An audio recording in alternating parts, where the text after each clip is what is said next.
আজকে আবার আমার নানুর বাড়িতে যাইতে হবে। আজকে আমার লাস্ট ডিউটি। আজকে ওখান থেকে আমার আম্মুরা চলে আসবে। আসসালামু আলাইকুম, গুড মর্নিং গাইস। কি অবস্থা, কি খবর সবার? তো আজকেও 2-3টা জ্যাকেট পরতে হয়েছে। জ্যাকেট পরলাম, কানটুবিট পরলাম, তার মধ্যে মাস্কও পরলাম, ট্রাউজারে পরলাম, 2টা ট্যাঙ্ক মোজা পরলাম, সব একদম ফিটফাট করে বের হয়ে গেলাম। অনেক বেশি ঠান্ডা পড়তেছিল, আর তাছাড়া রোডে এত বেশি কুয়াশা যে বলার বাইরে। ক্যামেরাতে হয়তো তেমন একটা বোঝা যাচ্ছে না কুয়াশার পরিমাণটা। আগের মতো যদি আমার নানুর বাসার রোডটা থাকতো তাহলে এদিক দিয়ে আসা যাওয়া করতে অনেক বেশি কষ্ট হয়ে যাইতো। তখন তো অনেক বেশি ভাঙ্গা ছিল, কিন্তু হাজি মোহাম্মদ জসিম সাহেবের আন্ডারে এই রুটটা হয়ে গেছে। এখন এখানে 5 মিনিটের মধ্যে আমার নানুর বাসায় চলে যাওয়া যায়। আজকে আমি রাস্তার মাথা যাই নাই, নোয়াপাড়া থেকে আমার আপুরে গাড়িতে উঠাই দিলাম, কারণ আমার গাড়ি যে কোনো সময় বন্ধ হয়ে যাবে আমার মনে হচ্ছিল। তো ঘরে এসে মাস্ক টাস্ক মোজা জ্যাকেট এইসব খুলে একটা ঘুম দিলাম। তো ঘুম থেকে উঠে দেখে আমার আম্মু ছাদে গেছে। তো আমি আমার আম্মুর পিছন পিছন ছাদে গেছি। এখানে আমার আম্মু সবজি লাগাইছিল, সবজিগুলো অনেক বড় হয়ে গেছে। শাকও লাগাইছিল, ওগুলো দেখে অনেক বড় হয়ে গেছে। তো আমার আন্টি আসছিল, আমার আন্টি শাকটাকে এগুলো তুলতেছিল। আমার আম্মুরা আজকে নানুর বাসা থেকে আসছে, এখান থেকে আবার চলে যাবো যা হচ্ছে আমার একটা আন্টির বাসায়। তো আমার আম্মু এখানে গাছে টাছে পানি দিয়ে নিচ্ছিল। তো আমি ভাবলাম যে আমি একটু দিই, পানি টানি দিয়ে আমার একটা কাজিনটা ডাকলাম, ওরে দিয়ে আমার গাড়ির লুকিং গ্লাসটা একটু ঠিক করলাম, কারণ আজকে আমার টাউনে যেতে হবে। লুকিং গ্লাস ঠিক করে একটু পর বের হয়ে গেলাম টাউনে যাওয়ার জন্য। আজকে আমার সাথে যাওয়া হচ্ছে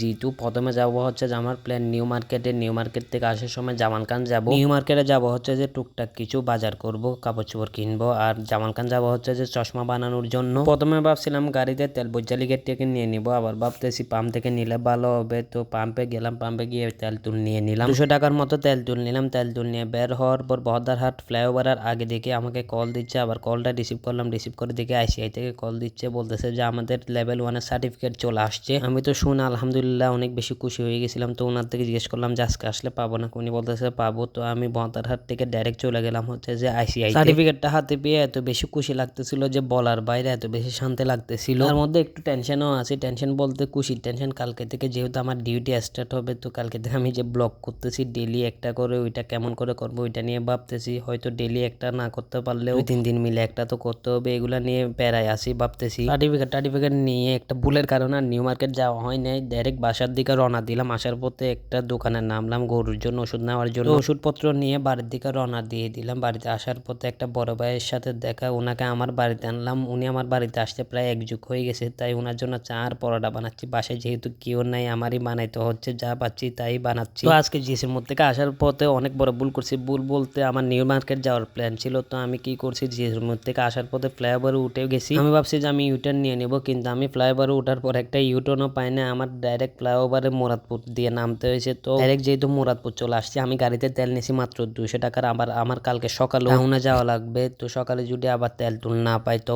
বাজি যাবো গা আমি। এইসব কাপজাপ চিন্তা করে আমি আর নিউ মার্কেটে যাই নাই, ডাইরেক্ট বাড়িতেই চলে আসছি। সবাই একটু আমার জন্য দোয়া করবেন যাতে আমার সবকিছু ঠিকঠাক মতো হয়। তো আজকের ভিডিও এতটুকু, ইনশাল্লাহ নেক্সট ভিডিওতে দেখা হবে। আল্লাহ হাফেজ।